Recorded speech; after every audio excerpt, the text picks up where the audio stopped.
Alright, so for our project we had cranial nerve 3, which is the ocular motor nerve. This nerve functions, it moves the eyes up, down, and medially. It also elevates the upper eyelid and constricts the pupil, as well as adjusting the shape of the lens of the eye. The anatomy of the ocular motor nerve, it's connected to the posterior midbrain.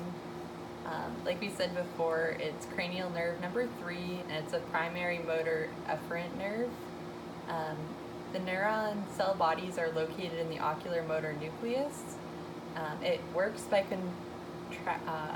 it controls contractions of the superior, inferior, and medial rectus, the oblique and levator palpebrae superioris and pupillary sphincter ciliary muscles. Here you can see those muscles located. Obviously the superior is going to be at the top, medial is going to be on the side of the eye, and then inferior rectus muscle on the bottom. And then to the left you can see the sphincter pupillary muscle, which helps to contract the pupil. It also, the actions are associated with these muscles include moving the pupil upward, downward, and medially. It rotates the eye around the axis of the pupil and assists to elevate the upper eyelid. So, accommodation. Cranial nerve 3 also has parasympathetic neurons that elicit reflexive constriction of the pupil and contraction of the muscles controlling the lens of the eye. When the pupillary sphincter constricts, the amount of light reaching the retina is decreased. When looking at objects closer than 20 centimeters, the ciliary muscles contract, increasing the curvature of the lens. This is known as accommodation. This increases refraction of the light rays so that the focal point will be maintained on the retina. These parasympathetic cell bodies are located in the parasympathetic nucleus of the ocular motor nerve. So some pathologies that are associated with issues with the ocular motor nerve include damage, which could cause the eye to not track properly due to damage to the muscles, diplopia or double vision, which is caused by improper eye position. Light rays from objects do not fall on the corresponding areas of both retinas, resulting in 2 images seen by the individual.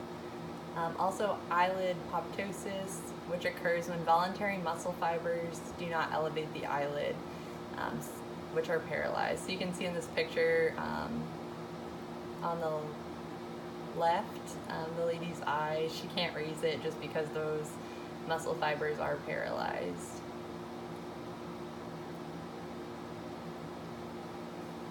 So another pathology is strabismus. It's a disorder where the eyes do not look in the same direction at the same time.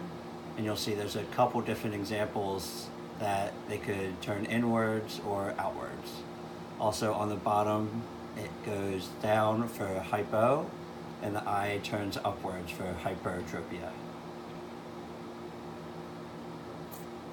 So now we're going to show you a couple of different strategies to test this.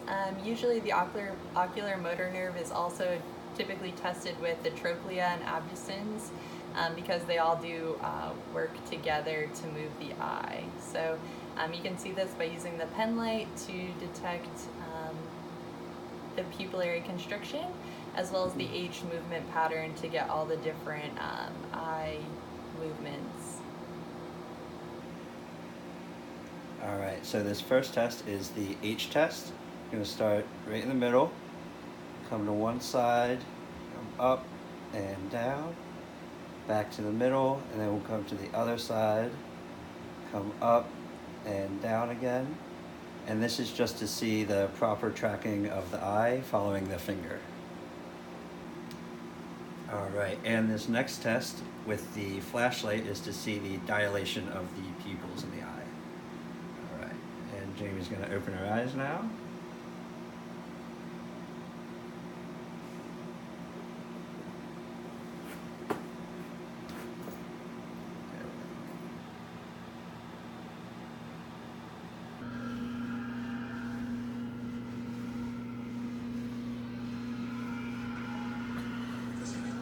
Isaac, listen.